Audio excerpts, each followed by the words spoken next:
Hey folks, how you doing? This is Steve with Backyard Fed. Just wanted to get with you today. I found some wonderful pheasant back mushrooms this afternoon when I was out in my garden. The stump that I am actually doing the bird bath, that's on the back side of my garden. And awesome find today. Had a bunch of turkey tail. So I just wanted to show you how I prepare it. I've already got it diced up, as you can see here. I've got it diced up. I've got some minced garlic. I didn't have any fresh garlic, so I'm just using minced garlic. And I've got some onion tops that I chopped off when I was trimming the onions when I was planting them. But I just start off with, whoa, right. So I start off with way too much olive oil. And I've already got the pan getting hot, so as you can see, the oil is just rolling around in there.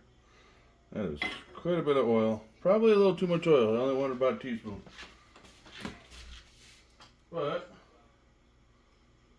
on top of that, I like the flavor of the butter. Go ahead and add that too. Now, folks, the reason that I add the oil in first and then add the butter, because the olive oil will actually stop the butter from boiling, but you'll still get the flavor from the butter. Yeah, literally just get this all nice and hot. Now it looks like that's hot and ready, so, whoa, let's move these off. I'll put these in. Now folks, these pheasant back mushrooms, they do take a little while to cook. And make sure no matter what you do, always cook any fresh mushroom that you find. Obviously you identify it first, make sure you got what's the right one to find. So you want to thoroughly cook any wild mushroom. Technically, you want to thoroughly cook pretty much any mushroom, almost all of them. So yeah, just drop it in the pan with the olive oil and the butter. I put the garlic in at the same time.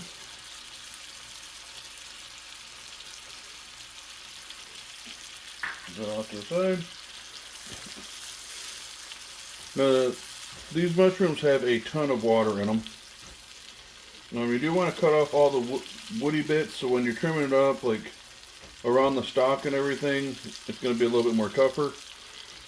If your knife doesn't go through nice and easy, just trim that piece off.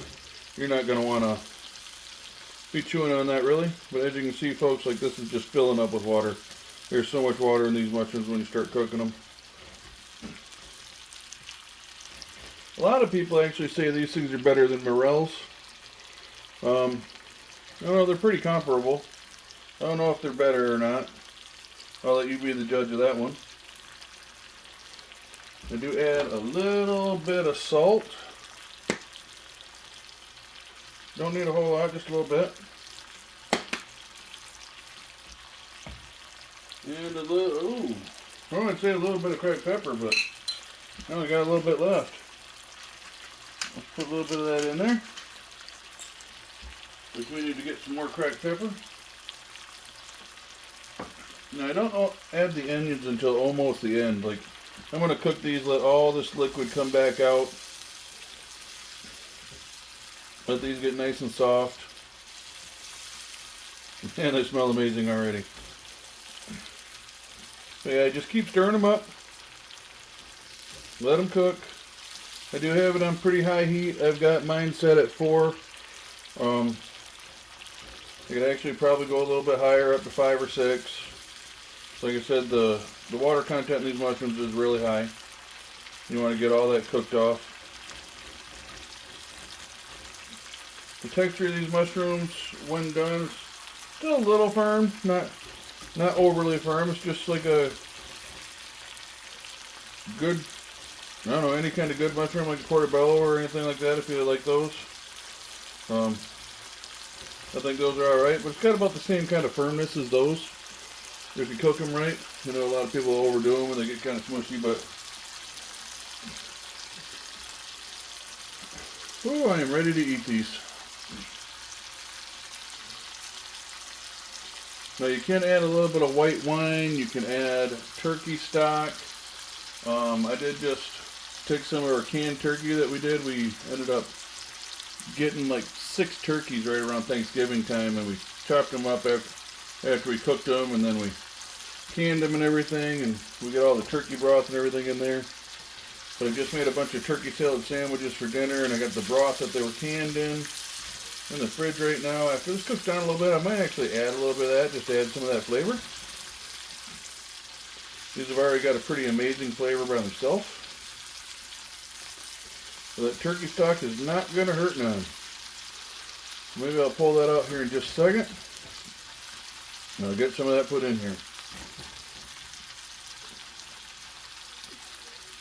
Well, like I said, folks, these do take, I don't know, somewhere right around 5 minutes or so to cook.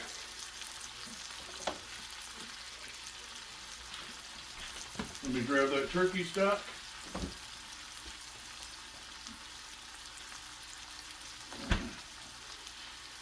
Alright. Get some of this. I don't want to add a whole lot. Like I said, it's already got quite a bit of water and stuff in there, but just a little bit to add that flavor. Stir it back up. I think I'm actually going to use this turkey stock to make some rice tomorrow with dinner.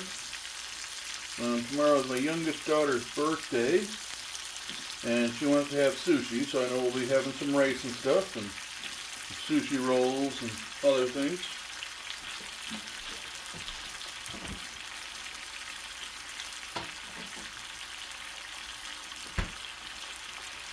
I'll tell you what, folks, if you want some good rice, use a good homemade stock instead of the water for that rice. It just turns out amazing and infuses that flavor right in there. Strongly recommend that. I'm actually going to turn this up a little bit here. Turn it up to 5, see how that does it. Yeah, I've got it on the big burner, so it's probably a little hotter than what it would be if I had a bigger pan. But yeah, I'm just going to let these flavors infuse in here, let it cook. Man, tell you what though, the aroma is amazing. Holy smokes, do these smell good.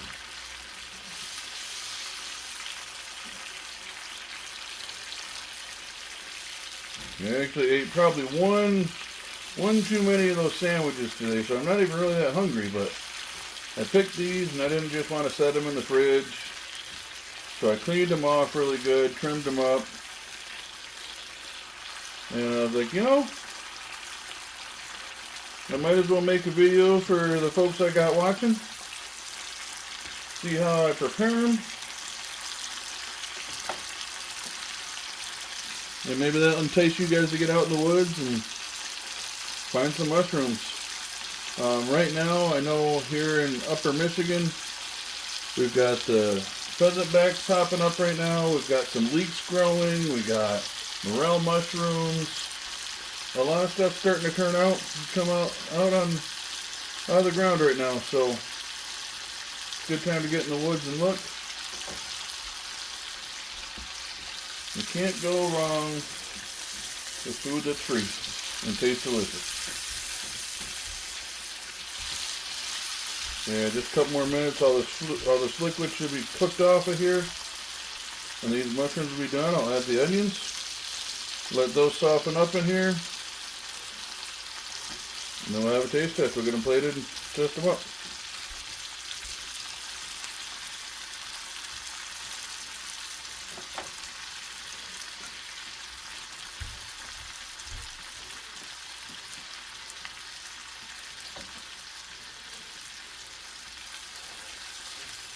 Now I have actually taken these and I put some Cajun seasoning in with them the one time. And I'll tell you what, that was actually really good. Another thing that I've seen people do, I have not tried this myself. I don't tend to find these in abundance. I don't really go looking for them. They just kind of pop up and I'm like, oh, look at that. But something else that a lot of people do is they will actually take these mushrooms and pickle them. And they say they make excellent pickles. I have never tried that. I don't have a recipe for it or anything like that. But it is something you can look up on YouTube. I'm sure somebody's got that recipe out there. But yeah, I've heard they make excellent pickles. But there are just tons of different things you can do, I guess. You can flavor them any way you want. You can pickle them. You can dry them. I don't know if you can make jerky out of these. I've never heard anybody making jerky out of them, but I have heard people drying them. So I guess that would kind of work the same. You'd probably make jerky out of them. I do that with hen of the woods, oyster mushrooms. Those all make really good jerky.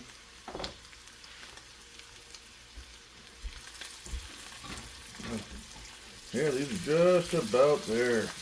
You can actually see the fluid is actually almost gone. You're starting to see that oil on the bottom. Actually taking me a little longer than I thought. Ooh, let's not burn myself. That could be bad. Oh, folks, you almost got a video of me going to the hospital. We'll try to avoid that one.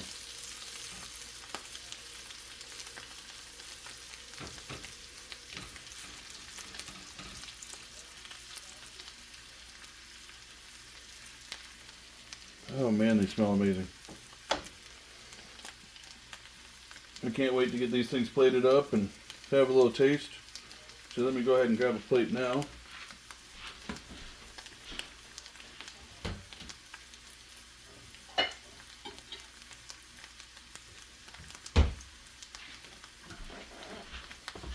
There we go. I will move this.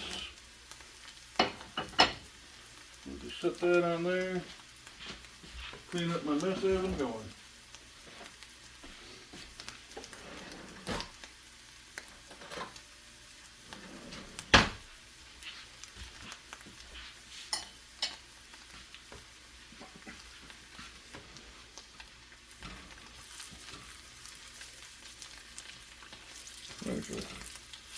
They're actually getting a little crispy here. Let's add these onions, and I'm gonna go ahead and probably pull these off.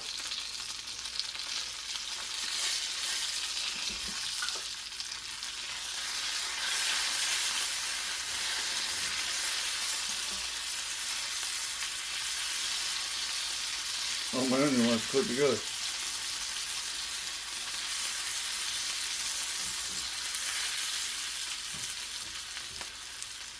Shut off this heat. I think these things are done. Yeah, they're done. Look at that. Oh yeah.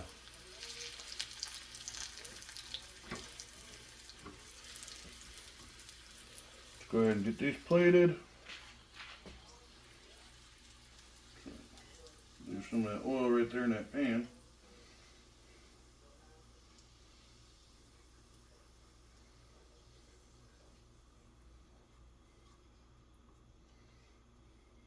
There we go.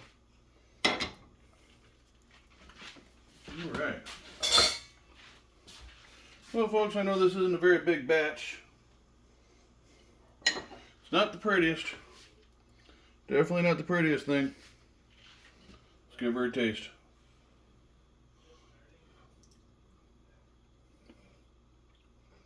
Oh yeah. You know, it's got such a weird flavor to it. A lot of people will tell you it tastes like cucumber or watermelon rind. But you can actually taste that. It's got notes of that. But honestly, it just soaks in all the flavor of everything else you cook with it. So when you add the garlic, the onion, I did the turkey stock, you can taste all of that in it. So it's not overpowering like the watermelon rind cucumber flavor. You don't get nearly as much of that. And you get all the other flavors. Yeah, I really think they're really good. Like I said, a lot of people say they're better than Morels. I don't personally think so. But I will let you be the judge of that. And folks, I'm going to go ahead and eat these now. And I know you guys aren't going to want to just sit here and listen to me chew. So let me set these down. Man, those are good. And folks, y'all have yourself a wonderful day. Give me a like and subscribe if you like my content. If you want to see some more, we'll be doing a lot of good stuff this year. Getting out there, doing some foraging in the woods, doing the gardens, messing with the chickens, and just all around having some fun outdoors. So folks, like I said, come back and watch some more. Give me some comments, like, subscribe. We'll talk to you later. God bless and goodbye. Don't forget to let your backyard feed you.